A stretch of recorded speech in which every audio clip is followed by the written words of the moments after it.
हमारे साथ हैं आज स्टॉक बॉक्स टेक्नोलॉजीज के सिद्धार्थ राय मंगला। सिद्धार्थ, बहुत स्वागत करते हैं आपका। Good morning. आइए दर्शकों के सवाल जवाब से ही शो की शुरुआत कर लेते हैं और उसके बाद आपसे आपके पसंदीदा स्टॉक्स के बारे में भी जानेंगे। पहला सवाल पश्चिम बंगाल से मीता जी का इस वक्त हमारे पास आ रहा है। कोल इंडिया पर इनका सवाल है। 100 शेयर है 419 की खरीद पर। ये जानना चाह रही हैं अब यहां से अब इनकी स्ट्रैटेजी कोल इंडिया पर क्या रहे। लगभग 4300 के नुकसान पर है। आज स्टॉक में भी काफी ज्यादा गिरावट देखी जा सकती है। कोल इंडिया इन लेवल से अब क्या स्ट्रैटेजी रखी जाए?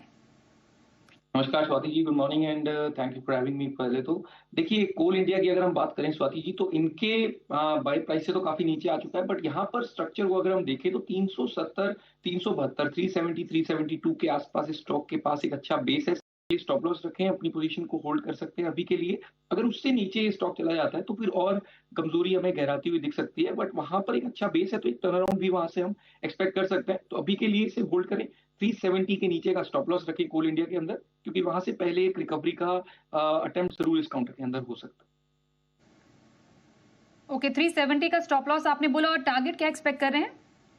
जी बिल्कुल स्वाति जी, देखिए अगर यहाँ से एक टर्न अराउंड बनता है इस स्टॉक के अंदर तो 390 तक का तेज मूव हमें देखने को मिल सकता है।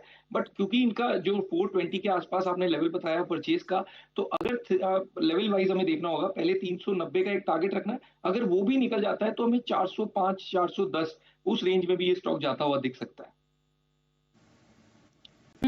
तो 390, 400 एंड देन 405 भी एक अच्छा टारगेट बन पा रहा है। कोल इंडिया में बने रहने की सलाह आपके लिए आ रही है। लेमन ट्री पर क्या व्यू बन रहा है आपका सिद्धार्थ, क्योंकि ये भी स्टॉक इन्होंने ले रखा है। 100 शेयर है 148 की खरीद पर। अभी फिलहाल 150 के आसपास ये स्टॉक ट्रेड कर रहा है। यहां से क्या अब स्ट्रैटेजी रखने की लेमन ट्री पर रहेगी सलाह?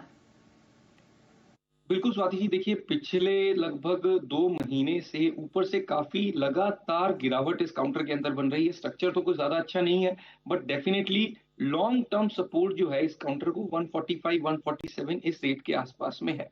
तो यहाँ पर भी 145, 147 के आसपास एक रिकवरी का अटेम्प्ट देखता हुआ हमें बन सकता है। तो यहाँ पर इन्हें होल्ड, एक बार के लिए होल्ड करके चल सकते हैं, क्योंकि इनके परचेज के प्राइस के आसपास में तो कोई ज्यादा इनको प्रॉब्लम नहीं होगी। स्टॉप लॉस रखें 145 से नीचे का, और अगर यहाँ से एक रिकवरी बनती है तो इन्हें अच्छा मूव देखने को मिल सकता है। पहले 165 और 170 तक के टारगेट्स के लिए ये होल्ड कर सकते हैं लेमन ट्री को।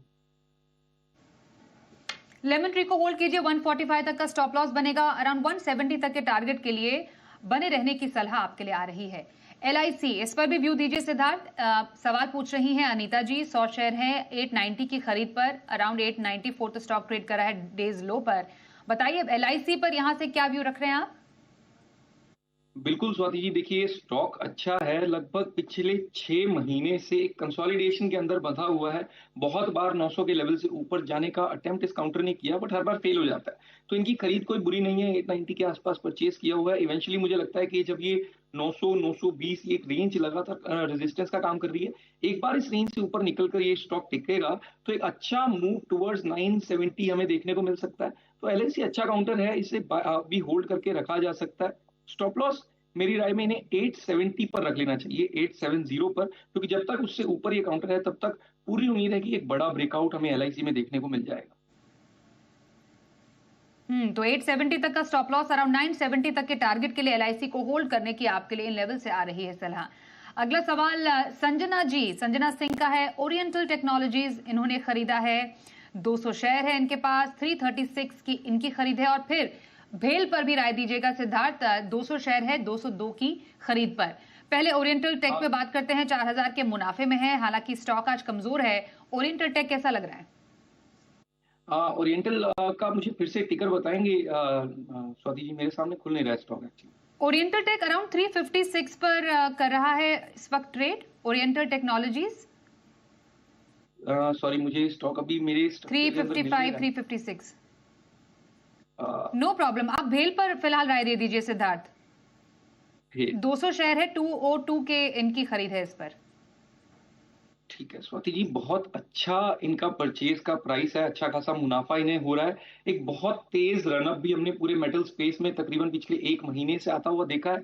अभी के लिए भी इन्हें होल्ड करके चलना है, क्योंकि मोमेंटम अच्छा है और स्टॉक ऊपर के लेवल से भी ज्यादा गिरा नहीं है स्वाति जी। तो फर्दर अप मूव भी हमें देखने को मिल सकता है। एक छोटा सा रेजिस्टेंस 290 के आसपास जरूर है, बट जैसे ही वो निकलेगा 300 से ऊपर ये स्टॉक हमें जाता हुआ दिख सकता है। तो अभी के लिए इसे होल्ड करें। नीचे एक स्ट्रॉन्ग बेस है 275 के आसपास में, तो यहाँ पर अपना स्टॉप लॉस 275 पर रख लें। टारगेट्स जो मैं यहाँ पर से देखता हूँ 305 और 315 तक के टारगेट्स भी हमें तकरीबन अगले 1-1.5 महीने में भेल में आते हुए दिख सकते हैं। ओके, तो ये रही आपके लिए भेल में बने रहने की सलाह सिद्धार्थ जी की ओर से। एक छोटा ब्रेक यहाँ पर लेंगे, आगे भी इनसे बातचीत जारी रहेगी, जानेंगे इस बाजार में इन्हें कौन से स्टॉक्स पसंद आ रहे हैं। बने रहिए हमारे साथ। वैसे हमारे साथ सिद्धार्थ राय मंगला है, उनसे जानते हैं उनके पसंदीदा स्टॉक्स। बताइए सिद्धार्थ, क्या पसंद आ रहा है आपको? जी बिल्कुल स्वाति जी, देखिए 2 स्टॉक्स हैं, दोनों को बाय करना है क्योंकि बाजार इस समय शांत है, बट इन दोनों स्टॉक्स के अंदर एक अच्छा मोमेंटम बना हुआ है। पहले स्टॉक का नाम है आईजीएल, इंद्रप्रस्थ गैस। यहाँ पर देखिए स्वाति जी, लगभग 6 महीने से लगातार 200 का लेवल इस स्टॉक के लिए सबसे मजबूत सपोर्ट बना हुआ है। अभी भी पिछले कुछ दिनों में जब गिरावट इस स्टॉक में देखने को मिली, तो आज एग्जैक्टली 200 के आसपास से एक बढ़िया बाउंस बैक स्टॉक दिखा रहा है, फिर से मोमेंटम आता हुआ दिखता है। तो आईजीएल को बाय किया जा सकता है। अभी 205.6 के आसपास में प्राइस चल रहा है। स्टॉप लॉस हम रखेंगे 201 रुपए पर 201, और हमारे टारगेट्स होंगे पहला टारगेट 212 का, सेकंड टारगेट 215 तक का। सेकंड स्टॉक का नाम है कोफोर्ज। यहाँ पर देखिए पूरे आईटी स्पेस के अंदर हमने एक अच्छा मोमेंटम बिल्डअप होते हुए दिखा। ये जो काउंटर है, यहाँ पर 2 दिन पहले भी हमने एक बड़ा ब्रेकआउट आता हुआ देखा था स्वाति जी, बट पिछले 2 सेशन से थोड़ा पुल बैक मूव भी देखने को मिला। अच्छी बात यह है कि आज फिर से इसने 1800 के लेवल को रिस्पेक्ट किया है, उससे ऊपर टिका हुआ है। तो जब तक ये 1800 से ऊपर है तब तक बिल्कुल बाय करना है, मोमेंटम अच्छा है। तो कोफोर्ज को भी बाय किया जा सकता है। अभी स्पॉट में 1820 1821 के आसपास में प्राइस चल रहा है। स्टॉप लॉस हम रखेंगे 1799 पर, और हमारे टारगेट्स होंगे पहला टारगेट 1860 का, सेकंड टारगेट 1880 तक का। ये रही आपके लिए 2 स्टॉक्स में खरीदारी की सलाह सिद्धार्थ की तरफ से। आईजीएल में टारगेट 212 का पहला, 215 का दूसरा रखे, स्टॉप लॉस बनेगा 201 का। कोफोर्ज भी पसंद आ रहा है सिद्धार्थ को, 1799 के स्टॉप लॉस, 1860 का पहला टारगेट और दूसरा रहेगा 1880 का दूसरा टारगेट। धन्यवाद करेंगे सिद्धार्थ आपका हमारे साथ इस शो में शामिल होने के लिए।